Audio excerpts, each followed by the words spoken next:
Razorback fans, we have officially hit the month of August, which you know what that means? Fall camp is about to get underway, but it also means watch list season is in full effect. Which one of these Razorback players will have the best chance of actually winning the award? We'll talk about the bracket that got released in the Razorback trip to Maui for the Maui Invitational for Razorback basketball, and as well as a big thank you to all of you who subscribe. This is the Locked On Razorbacks podcast.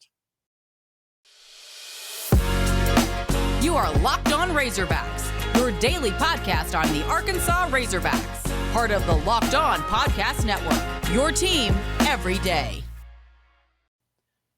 And welcome into the Locked On Razorbacks podcast. I am your host, John Nabors. I am also the host of Out of Bounds. You can catch every weekday afternoon from 1 to 4 on 103.7 The Buzz and 103.7thebuzz.com. Hope everybody had a wonderful weekend. As we know that since it's August, football season, man, it's crazy to think about just a month, roughly, away from college football really starting up. In fact, we have football this month, if you really want to look at it from that perspective. But this year has been flying by. And I know that everyone always says the older you get, usually is the faster that it moves. And I think there's a lot of truth to that. But here we are now in the month of August, getting ready for football season. And can't wait to hear from Sam Pittman, some of the coaches, some of the players, and everybody during fall camp in order to get the what's what and the update on how everything's going. But one of the things I wanted to discuss today is something that maybe gets a little bit joked about or made fun of or mocked.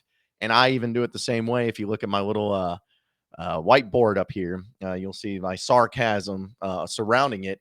And it is watch list season, which I think that there is a little bit of merit to getting named to an award watch list where, you know, certain players can have that. And it's kind of maybe something to work towards.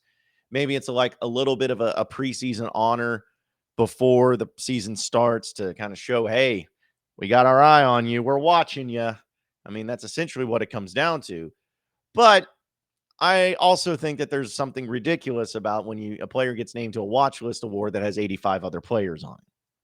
You know, I think that's a little bit of a stretch. I think that's kind of like saying that Arkansas, as a football team, they're on the national championship watch list with 130 other teams that have a chance to win the national championship this year. Okay. Yeah, we know. Like that type of thing, I think it gets a little bit over the top. But there's a lot of Razorback fans that got mentioned into this list, and I think it's really awesome. And the fact that so many players now for Arkansas are getting put on these watch lists. Yeah, it's a hard word to say. But the fact that there's going to be a few of them that probably have no chance at it, or at least they're going to have the season of their life in order to win it. So I wanted to kind of look at it and go through it and look at all the award watch lists that Arkansas players got put on and look at who has the best chance of actually winning the award once the season actually comes to an end. And so kind of run through them here just a little bit. And shout out to Matt Jones of wholehogsports.com for putting together this list so I can read it a little bit more fluidly instead of having to go through articles back and forth. So anyways, KJ Jefferson named to the Maxwell Award and Davey O'Brien Award. Ricky Stromberg is named to the Remington Trophy Award. Jalen Catalon to the Jim Thorpe Award, the Bronco Nagurski Award, and the Chuck Bednarik Award. Hopefully I said that right. Bumper Pool, linebacker, the Dick Butkus Award, the Nagurski Trophy, as well as the Bednarik Award. Cam Little was named to the Lou Groza Award and the Danny Warfel Trophy. Reed Bauer named to the Ray Guy Award.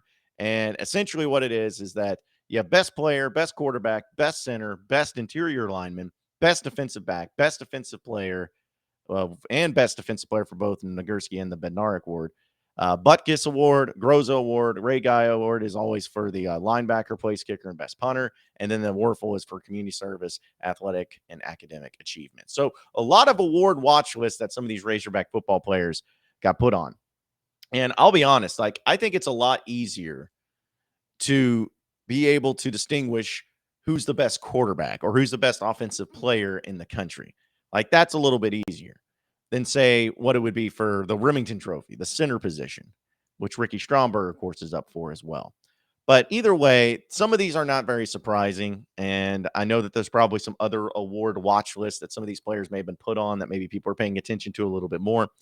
But honestly, when I started thinking about it, my first gut feeling went to Ricky Stromberg getting the Remington Trophy because he's somebody that has come into this season. Some people have looked at as one of being the best centers in the SEC, if not one of the best players in the country at that position. He's a fourth-year starter. He has started 32 different games, and he is also on the watch list for the Outland Trophy too, by the way. And the thing is that he is going to be, if he wins it, he would only be one of two Razorback players to actually win it because Jonathan Luigs was the only other center to win it back in 2007.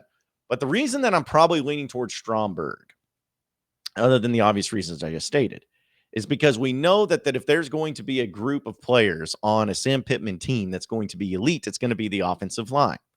Not only are they going to be ones that are recruited at the high level of trying to bring them in, but guys that are extremely gifted in developing and extremely gifted in coaching them to be in the best position to be able to make the plays and to be able to protect the quarterback, be able to get the snap. I mean, it's just amazing how a few years ago under Chad Morris couldn't get the snap to the quarterback, and now you got a guy who's up for the Remington Trophy as well as the Outland Trophy.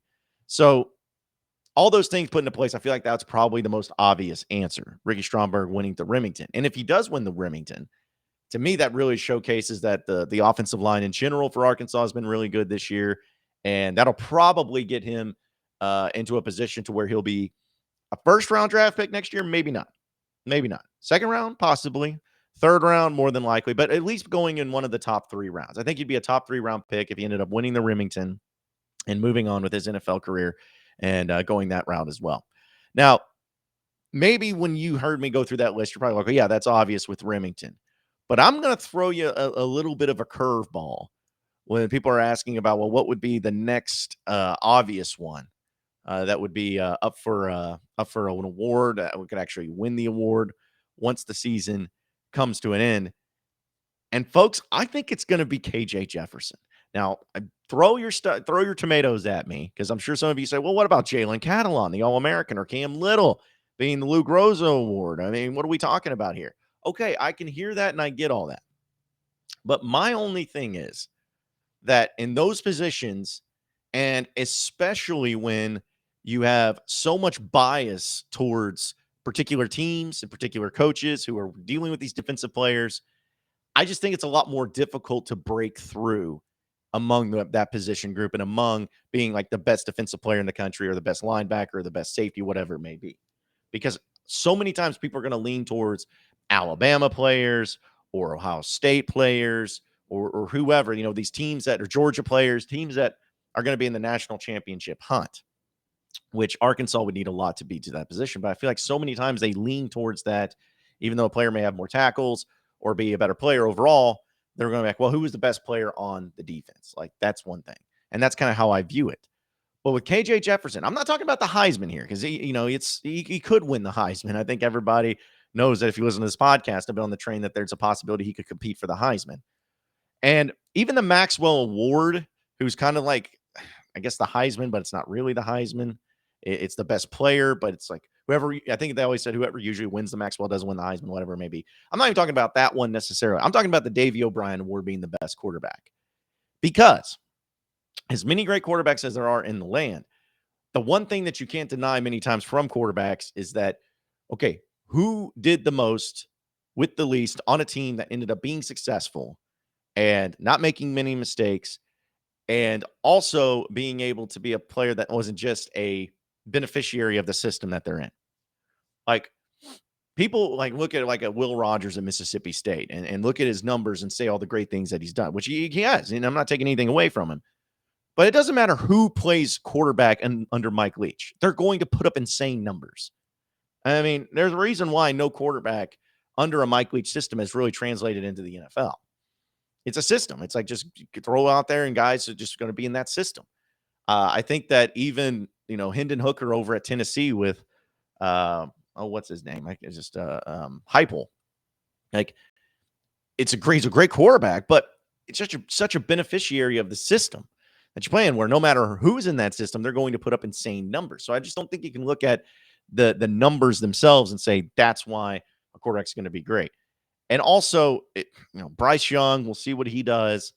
and all of that when it comes to maybe possibly winning the Heisman for a second year in a row. I don't think he will, but it could be a possibility. But my point is, in saying all this, is to say this, is that I think KJ is going to be able to be in a better position to where not only is he doing great things with his arm, but his legs is going, or they're going to be a major factor in his game, where he's going to be able to have an inordinate amount of rushing yards, rushing touchdowns, passing touchdowns. He's limiting his mistakes. He didn't throw a lot of picks last year, and I don't expect that to happen again this year. I think he's going to spread the ball and spread the love, and he's going to be the guy on this offense that's going to lead Arkansas into that 10-win season that I've been trying to promote and get everybody on board with.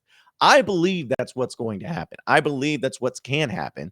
And I believe KJ Jefferson is going to be primed to have that type of season. Now, again, everything is like hinging on barring injury. We know injuries can happen in all of college football. You never know what to expect. But I really believe that KJ could be in that position to where people look at the numbers that he has, look at the team he's on, and look at the success that that team had and say, you know what? It's hard to deny the fact that he's not one of the best, if not the best quarterback in the country because of all those things.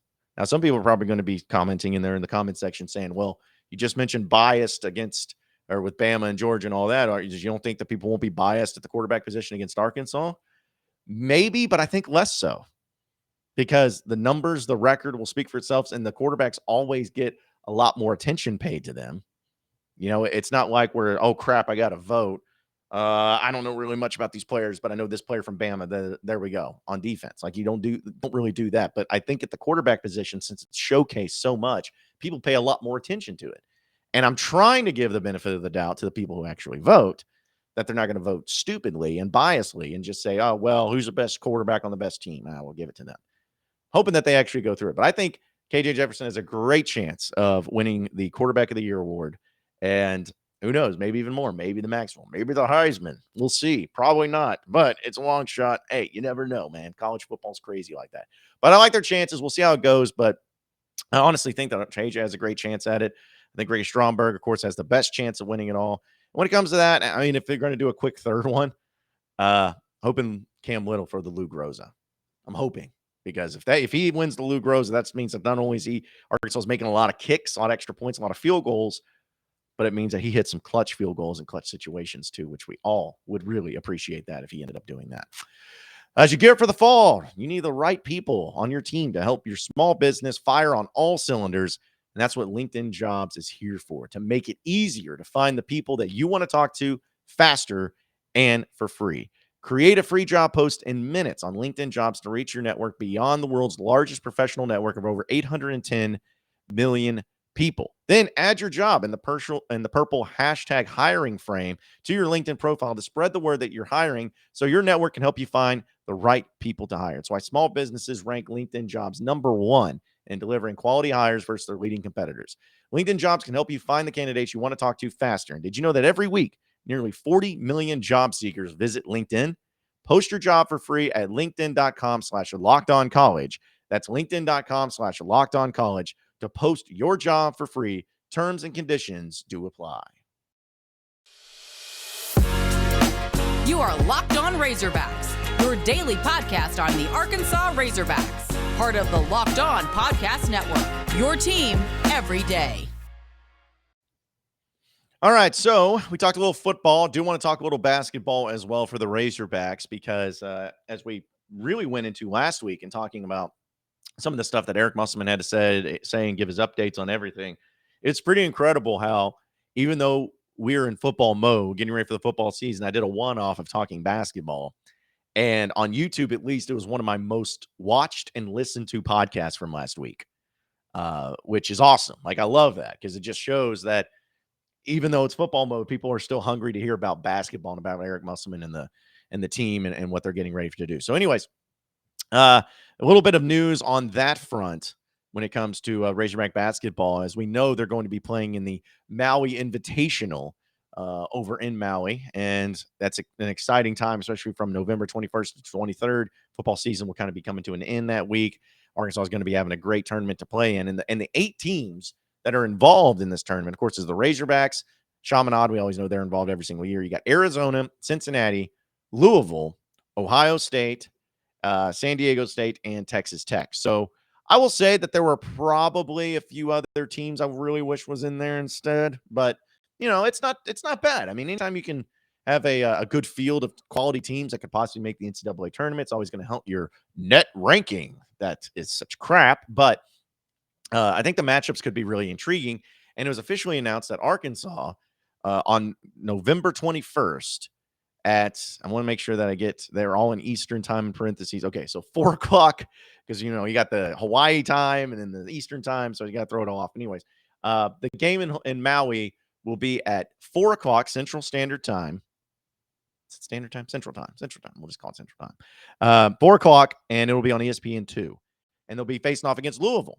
So that's intriguing. Louisville, a team and a program, a storied program that has had a lot of success and is a team that's always going to be right there in the mix of an NCAA tournament bid and possibly competing for something great. So Arkansas will face off against them. And if they win, they will face the winner of Texas Tech and Creighton. Texas Tech was a really great team last year, fell a little short in the NCAA tournament. And then Creighton, we always know, is a good program as well. So if they win that, then they move on. And then depending on how that goes, they could face Ohio State, San Diego State, Cincinnati, Arizona. I think Arizona would be awesome to face just as far as high quality games. If they can make that like the championship game, if it was Arkansas, Arizona in the championship game, that would be cool. Don't want to play Cincinnati. Already played them. Ohio State may be intriguing too, but San Diego State, we know that Eric Musselman would probably love to play them considering the connections that he had over to that area of the country. So, but yeah, that's where it all lines up and everything. Now, when I just said that I wish some better teams were in there, I guess the other side of that coin would mean that there are opportunities and great opportunities for Arkansas to actually win this freaking thing. Not to say that the teams are bad. I'm not saying like, oh, these are trash teams. Arkansas should win this going away. Like, no, I'm not saying that. But what I am saying is that it's very intriguing for the matchups to where Arkansas going into this invitational might be a top 5, top 10 team at the time. I think on paper might be the best team of any one of these teams going into it.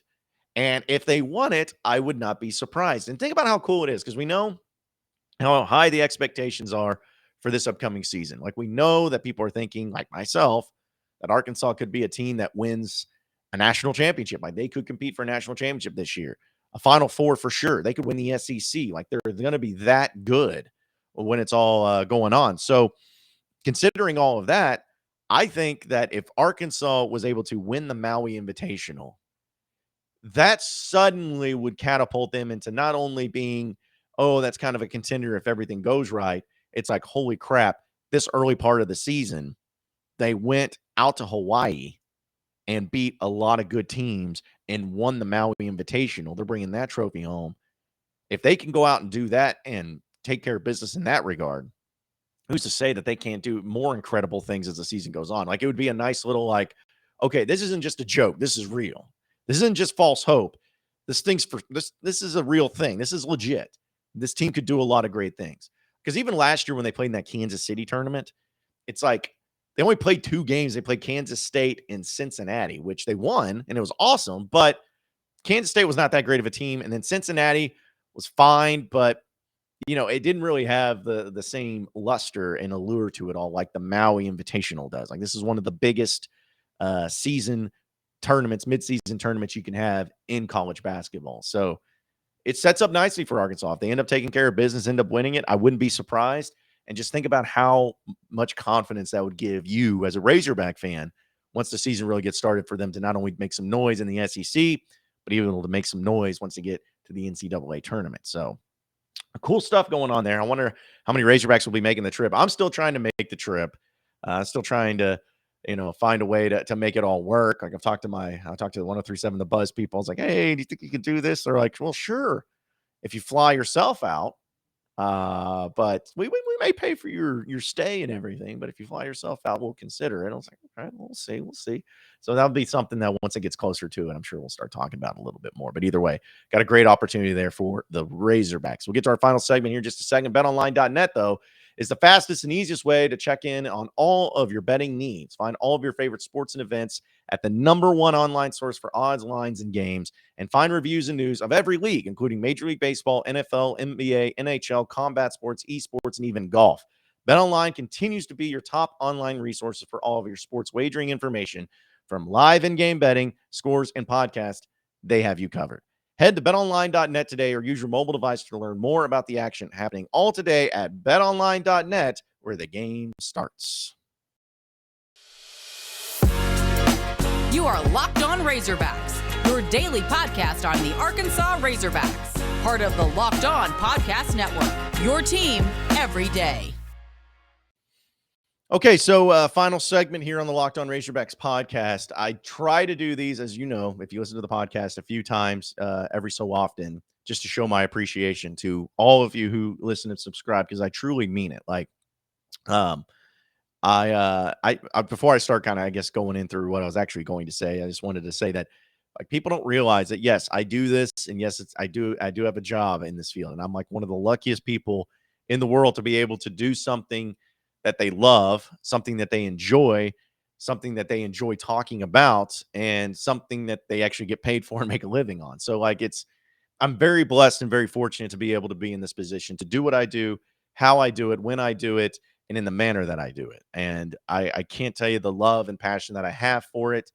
It's something that I stumbled upon when I was, just in college, and it really took off and really has just worked out awesome for me. And so I'm very appreciative of that. And I'm very appreciative of everybody that's been with me through the years. But over the weekend, I hit 3,000 subscribers on the Locked On Razorbacks YouTube page just over the weekend, which, for those of you who have been watching on YouTube, I've only been doing that and putting videos on YouTube of the podcast for 7 months now, roughly. Like, the beginning of the year is about when it really got going.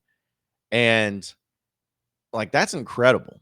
That's incredible. And I'm very competitive. And there's some other Locked On podcast hosts, like the College Network guys, that I'm trying to compete with. And I don't know if I'll ever be able to catch Auburn. They got like 5,500. Who knows? Maybe this football season we can really make some tremendous strides. But to get to 3,000 is incredible. And especially where I made a huge jump in the podcast subscribers this summer when nothing's going on. Like, that's what makes it really cool, is even though we don't have a football season to talk about or to break down or anything, the fact that there's been that many people that have been all in on this podcast has just been, it's awesome. Like, that gives me such an awesome feeling that you all watch, you all enjoy, you all listen, and it continues to grow. And that's all I really have ever wanted it to do.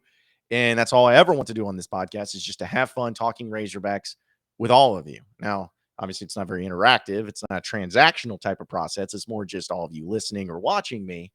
But still, it's just one of those things that makes, like, if there's ever days, where, which we all have these, like, any days that you ever get down on yourself, or you're ever like not feeling extra motivated, or not feeling like, things are going your way or whatnot. Sometimes you just need that confirmation a little bit, or that affirmation a little bit, to know that, hey, what you're doing is working. What you're doing is good. What you're doing is something that is something worth doing. And when I see the people that are subscribing and listening, and like, people come up to me outside and they say, hey, man, I love your podcast, which means the world to me when people say that. And, and seeing the numbers grow each and every day and each and every week, whether it's subscribers or listeners or whatever it is, like, that just, I can't tell you how good that makes me feel, because it means I'm doing whatever I'm doing is actually working. And I question it a lot. I doubt sometimes. I'm like, what am I doing good? Like, am I doing it the way it's supposed to be doing it? Because I'm just flying by the seam of my pants here. I'm just walking through life trying to figure out what the heck's going on. And so sometimes I just kind of like having that confirmation that, hey, it's working. And what you're doing is something that people do enjoy and people do like listening to. And so I just want to say thank you all. It's like, seriously, from the bottom of my heart, for listening. And we're just really getting started, because once football season hits, folks, it's going to be balls to the wall. We're going to have wall to wall type of coverage of Razorback football. We're going to break down. We're going to preview. We're going to have so much fun doing that. And for all of you that's rode with me this whole time, and even you people in the comments section on YouTube that trash me all the time, I appreciate you too, because at least you're watching and at least you're listening. So a big thank you to all of you out there as part of the Locked On Razorbacks network, and appreciate all of you listening into the podcast. And if you haven't yet, be sure to like and subscribe to the podcast on iTunes, Google Play, as well as on YouTube, because we're continuing to grow that page as well. You can also get after me on Twitter at BuzzJohnNabors for any questions, comments, concerns that you may have. We're going to keep it going from there. Same podcast time, same podcast channel tomorrow afternoon. Have a great day, everybody. We'll see you then.